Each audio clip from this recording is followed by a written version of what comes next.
तर मनसे आणि ठाकरेंच्या शिवसेनेच्या युतीच्या चर्चांसंदर्भात आता बावनकुळेंनी टीका केली। दोन्ही भाऊ राजकारणासाठी एकत्र हा ढोंगीपणा असं बावनकुळेंनी म्हटलं। राजकारणासाठीच दोघे भाऊ वेगळे झाले होते असं बावनकुळे यांनी म्हटलेलं आहे। राजसाहेब सुद्धा उद्धवजीकडनं वेगळे का झाले? राजकीय प्रताडणीमुळे झाले ना। त्यामुळे आता ते एकत्र येताना विचार करेलच ना की जेव्हा तुम्ही वेगळे झाले होते राजसाहेब आणि उद्धवजी, काही घरातल्या भांडण झाले का? काही पारिवारिक भांडण झाले का? कुठलंच भांडण दिसलं नाही आपल्याला। राजकारणाकरता राजकीय व्यवस्थेमध्ये उद्धवजींनी जे काही झालं असेल, मला त्याबद्दल दोन्ही भावंडाबद्दल बोलण्याचा बिलकुल अधिकार नाही आहे, ते माझी तेवढी उंची नाही आहे, पण मला एवढंच कळतं की राजकीय कारणाने वेगळे झाले। आता राजकीय कारणाने एकत्र आले तरी त्या ठिकाणी काही महाराष्ट्रात नवल नाहीये।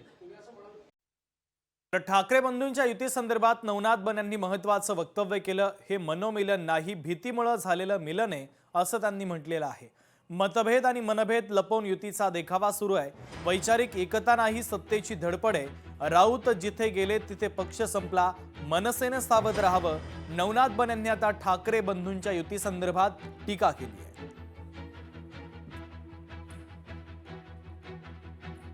मनसेमध्ये आणि उबाटा गटामध्ये मतभेद आहेत आणि मनभेद पण आहेत। हे दोघंही वैचारिक पातळीवर एकत्र येण्यासाठी आलेले नाहीत। हे मनोमिलन नाही तर भीतीमुळे झालेलं मिलन आहे।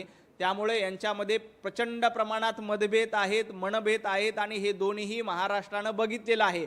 याआधी देखील अशाच पद्धतीचे मनभेद करण्याचं काम या दोन्ही पक्षानं केलेलं होतं। त्यामुळं यांनी कितीही वल्गना केल्या, कितीही राणा भीमदेवी थाटामध्ये गर्जना केल्या की आम्ही एकत्र आहोत, तरीही राज ठाकरे यांनी सावध राहिलं पाहिजे, कारण यांची परंपरा धोका देण्याची आहे। संजयजी राऊत ज्यांच्या नादाला लागले त्यांचा पक्ष संपवण्याचं काम संजय राऊतांनी केलंय।